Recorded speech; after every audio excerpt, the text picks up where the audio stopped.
Olá, o Jornal Futura começa agora e nesta terça-feira com uma edição voltada à saúde, em especial à saúde bucal. São conflituosas as relações entre usuários de planos de saúde bucal, as operadoras e os dentistas. As principais queixas dos dentistas são a baixa remuneração dos honorários, raio-x em excesso, ou seja, qualquer procedimento que precisa ser feito vai ser através do raio-x a perícia, né? Inicial, final. Isso é um excesso de raio-x, isso é ruim para o paciente. A incidência de cáries vem caindo entre os brasileiros, mas ainda é muito presente na primeira infância. Do 0 aos 3, a gente vai ter a erupção, né, dos primeiros dentes. Então, os primeiros dentes vão aparecer na cavidade bucal. A partir do momento que nós temos esses primeiros dentes na cavidade bucal, a criança pode ter cárie, que é a doença que mais acomete as crianças nessa faixa etária. Apenas 11% da população brasileira estão cobertos pelos planos de saúde bucal. A grande maioria depende da Política Nacional de Saúde Bucal a partir do programa Saúde da Família ou nos centros públicos de atendimento odontológico. Acontece que mesmo aqueles que pagam por um plano têm dificuldades em tratar dos dentes. Nós iremos saber mais na reportagem de Eliane Benício. Pior do que ouvir esse barulhinho é sentir dor de dente, procurar o dentista e descobrir que ele se descredenciou do plano, ou então que o plano não cobre o tratamento necessário. Essas queixas estão entre as quase 80 mil reclamações feitas à Agência Nacional de Saúde Suplementar no ano passado. Tiago, por exemplo, pagava mensalidades há 1 ano e meio quando precisou fazer uma retratação de canal pelo plano e não conseguiu. E sabe o que ele ouviu de uma profissional? Que esses planos, na verdade, não valiam a pena porque só cobriam o raso, limpeza, consultas periódicas e que se qualquer problema um pouquinho maior, um pouquinho mais específico, a gente ia ter que arcar tudo com o bolso. Então não valia a pena ter o plano. A relação entre os dentistas e as operadoras dos planos também não é tranquila. Os principais atritos estão na negativa de exames solicitados pelos profissionais. O profissional da odontologia é um profissional que, pela Lei 5.484, tem todo o direito de solicitar qualquer tipo de exame. Pela RN11, que foi uma determinação da ANS, confirma essa legalidade da solicitação dos exames. E às vezes você faz uma solicitação de um exame para um paciente, ele chega no laboratório e o laboratório diz que aquele exame não tem cobertura porque está carimbado por um dentista, por um cirurgião dentista. E a operadora não vai pagar, então o laboratório não faz o exame. E o profissional passa uma vergonha. As principais queixas dos dentistas são a baixa remuneração dos honorários, raio-x em excesso, ou seja, qualquer procedimento que precisa ser feito vai ser através do raio-x a perícia, né? Inicial, final. Isso é um excesso de raio-x, isso é ruim para o paciente. As glosas, que na verdade é quando o procedimento é feito e não é pago, e eles muitas vezes não justificam o não pagamento, e também muito a burocratização. O Conselho ele vem atuando como mediador nas negociações entre os planos odontológicos e o profissional. Nós queremos que fique bom para todos, né? Porque os planos eles são uma realidade. Eles vieram suprir uma parcela da população que estava sem atendimento, que não tinha o atendimento no SUS e também não podia ir para o consultório particular.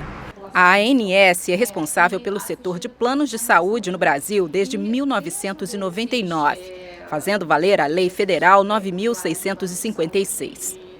A partir, então, da instituição da lei, as operadoras tiveram que seguir uma série de medidas regulatórias aqui da agência, como, por exemplo, a cobertura obrigatória de alguns procedimentos, né, essenciais para o tratamento. O que é importante também destacar é que existe uma diferença de segmentação de planos. Então, nós temos planos exclusivamente odontológicos e temos os planos que são médico-hospitalares e os médico-hospitalares com odontologia. E o paciente? O que ele pode fazer para evitar surpresas na hora do atendimento? Ele deve desconfiar de ofertas muito baratas, né?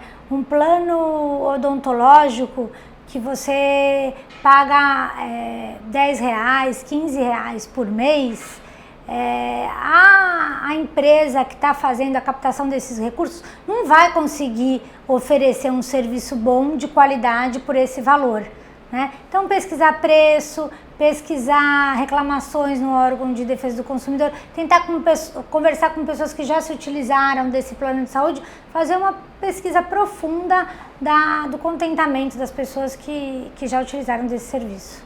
O beneficiário deve conhecer o seu contrato, mesmo que seja um plano empresa, ele deve pedir o contrato, a cópia do contrato, para o RH da sua empresa, e assim ele vai entender melhor a que ele tem direito e a que ele não tem direito.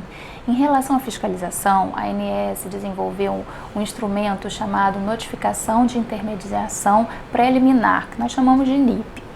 A NIP é o registro das queixas feitas pelo beneficiário aqui na agência. Como ele deve ser feito?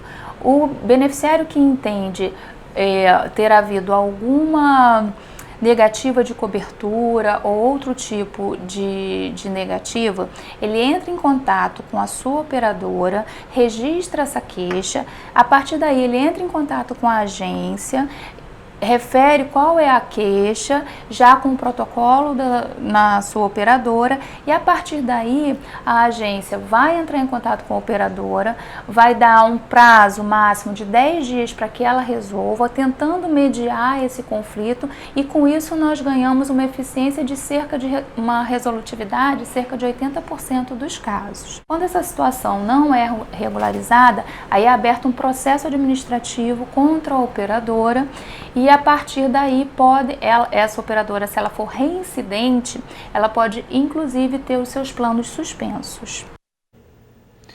Nós apresentamos as queixas dos dentistas sobre defasagem de valores, não pagamento de alguns procedimentos e excesso de burocracia à Federação Nacional de Saúde Suplementar, que representa 18 grupos de operadoras de planos privados de assistência à saúde, mas não recebemos nenhum retorno. Um problema muito comum e que infelizmente nem sempre é dado a precisa atenção: as cáries em crianças de 0 a 3 anos. A boa saúde bucal na primeira infância, de acordo com especialistas, é uma das guias para um futuro com menores chances de problemas dentários. A reportagem é da nossa equipe em São Paulo. Como é bom sorrir, não é mesmo? Manter o sorriso em dia exige diversos cuidados além das questões estéticas. E a falta de atenção com a saúde bucal pode acarretar em uma doença crônica gengival, por exemplo, ou até mesmo em malhas no coração e nos pulmões. Por isso, ir ao dentista é essencial, desde os primeiros anos, quando surge o primeiro dentinho.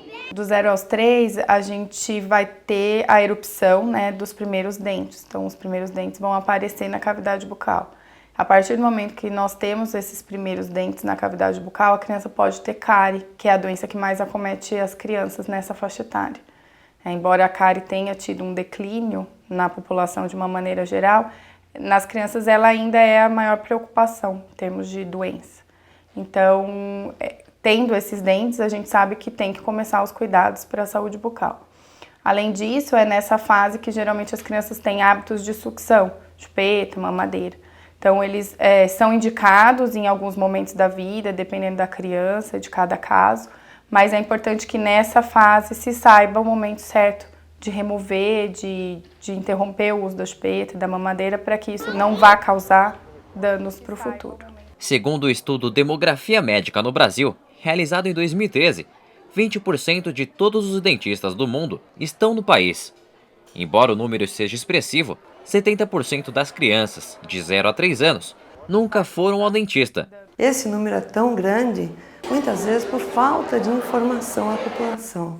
Ao nascer um bebê, precisa ter um cuidado realizado pelos pais com a sua boca.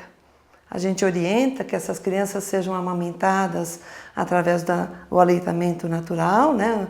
A amamentação natural, até os 6 meses de idade no mínimo, né? E a partir do primeiro dentinho a nascer, esses dentes já merecem atenção, cuidados, né, com escovação, com a limpeza. As formas de higiene são orientadas à mamãe ou até à gestante. Então, durante a gestação, a mãe também precisa receber orientações sobre como cuidar da saúde da boca dessa criança quando elas nascerem. A cárie é a doença que mais chama a atenção dos especialistas da área em relação às crianças.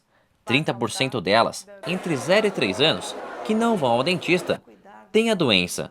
A cárie é causada pela falta de higiene associada ao consumo de açúcar.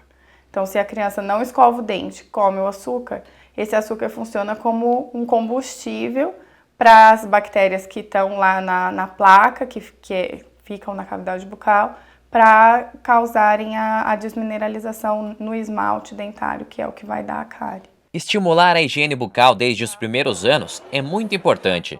O flúor tem um papel fundamental nisso, pois ajuda a endurecer o esmalte dos dentes, tornando-os mais fortes na luta contra a cárie.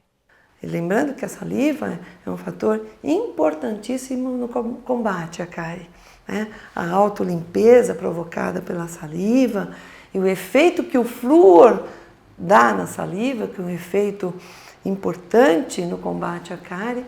Então a gente orienta que esse bebê precisa ter seus dentinhos higienizados através de uma escova indicada para a idade, uma quantidade de creme dental também indicado. Por meio do programa Saúde na Escola, cerca de 566 mil alunos entre 0 e 16 anos do município de São Paulo possuem atendimento odontológico. Se a criança apresentar algum problema dentário, ela vai ser atendida também. Pode ser que ela seja atendida na escola, se houver condições, ou se o problema for um pouco mais complexo, ela é atendida na unidade básica de saúde. Então, o que os dentistas fazem uma vez por semana aqui no município? Todos os dentistas. Uma vez por semana, eles vão para as escolas e lá eles desenvolvem ações de escovação supervisionada, aplicação tópica de flúor, ou mesmo alguma ação mais assistencial, que seria o tratamento da cárie, o que der para fazer na escola. Os nossos dentistas, eles atendem todas as escolas, desde as escolas para crianças de 0 a 4 anos até o ensino fundamental. Depende da área onde está a unidade básica e ele vai naquela escola da área de abrangência da unidade básica de saúde. 52% das crianças do município com 12 anos não possuem cárie.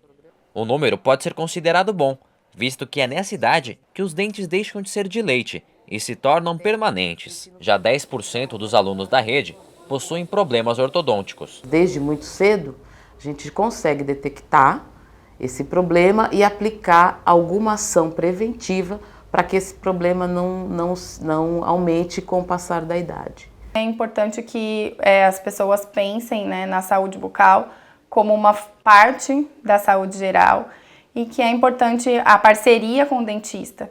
Porque muitas vezes a higiene bucal ela não depende do dentista, mas o dentista pode ajudar, te dar ferramentas a controlar a higiene da melhor maneira possível. A gente vai para o intervalo rapidinho, voltamos já já. A seguir, o desafio de reduzir o número de cesarianas no Brasil. O Jornal Futuro está de volta e nós iremos continuar falando de saúde. No Brasil, até meados do século XX, a maioria das gestantes não tinha opção em decidir se preferia um parto normal ou uma cesariana. A operação era uma medida de extrema insegurança para a mãe e também para o bebê. Hoje a realidade é bem diferente. O nosso país é o campeão em cesáreas no mundo. O índice de nascimentos por meio cirúrgico no Brasil chega a 84,6% do total realizado, isso via planos de saúde. A decisão entre qual parto escolher costuma levantar dúvidas e é para tentar diminuir essas questões que vamos ver a reportagem da TV PUC de Belo Horizonte. A poucos instantes de pegar no colo a primeira filha, ainda prevalece a dúvida quanto ao parto. De um lado, a opinião da família, do outro, o conselho do médico e no coração da mãe, a incerteza. No meu caso, como eu tenho pressão alta e tenho pouco conhecimento, eu acharia melhor que fosse cesariana, mas não tenho dúvida. A situação preocupa o coração da futura vovó, que não consegue esconder a preferência pelo parto cesariano. Eu preferia cesárea. Não sei, né? Mas ele que resolve, ele é o médico dela, ele que sabe o que é o melhor para ela e para minha neta. Dúvidas que acompanham esta gestante desde o início da gravidez. Eu acho que essa é uma das principais causas de ansiedade, pelo menos para mim. Porque eu não sei como que vai ser, eu não sei o que vai acontecer e como vai acontecer. E como eu sou muito planejadinha, isso de não saber o que vem pela frente me causa um pouco de ansiedade, de medo. Por isso que eu leio muito, eu procuro me informar bastante de como vai ser. O crescimento no número de cesarianas no Brasil levou o Ministério da Saúde a aprovar uma resolução que impõe justificativa para a necessidade do parto cesárea, que aponta índice alarmante nos hospitais particulares. Dos partos realizados na rede privada no Brasil, 85% são cesarianas, quando o recomendado pela Organização Mundial da Saúde é de 15%. Em Minas Gerais, somando todos os procedimentos no estado, essa taxa é de 45%. E quem se recusa a entrar para essa estatística é a veterinária Bárbara Tomás, que preparou muita coisa para receber o pequeno Theo, mas entre elas nunca esteve o parto cesariana. Por quê, Bárbara? Então, eu como profissional da área de saúde, acredito que o fisiológico natural é sempre muito melhor para a mãe e para o bebê. E também acredito que qualquer tipo de cirurgia, inclusive a cesariana, deve ser feita só com alguma indicação médica real, que infelizmente não é o que a gente vê acontecer hoje no Brasil. E você é muito a favor do parto humanizado, né? O que você tem feito para que esse parto seja o mais natural possível? Bom, na verdade, a gente tem que manter uma vida bem ativa, tanto para o parto natural quanto para o parto normal, não deixar de fazer as atividades que já fazia, praticar exercício físico, né? Tudo isso é muito importante. Ressaltar as vantagens do parto normal é uma das medidas adotadas por esta maternidade particular em Belo Horizonte. A unidade tem mudado a logística nos atendimentos com o objetivo de adequar os partos às reais circunstâncias. A gente tinha por volta de 25% de partos normais, hoje nós estamos por volta de 38% de parto normal, né? Isso no conjunto de médicos que frequentam a maternidade, né? Existem médicos que fazem 80%, existem médicos que fazem 100% de cesariana.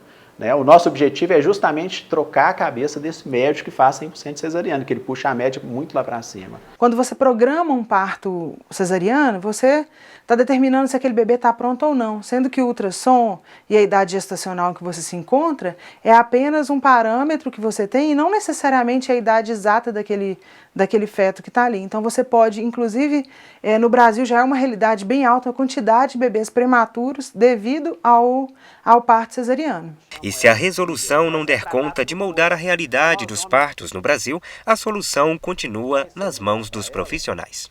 A única coisa que eu falo sempre para meus pacientes é o seguinte: nós vamos tentar o parto normal, isso não quer dizer que a gente vai conseguir.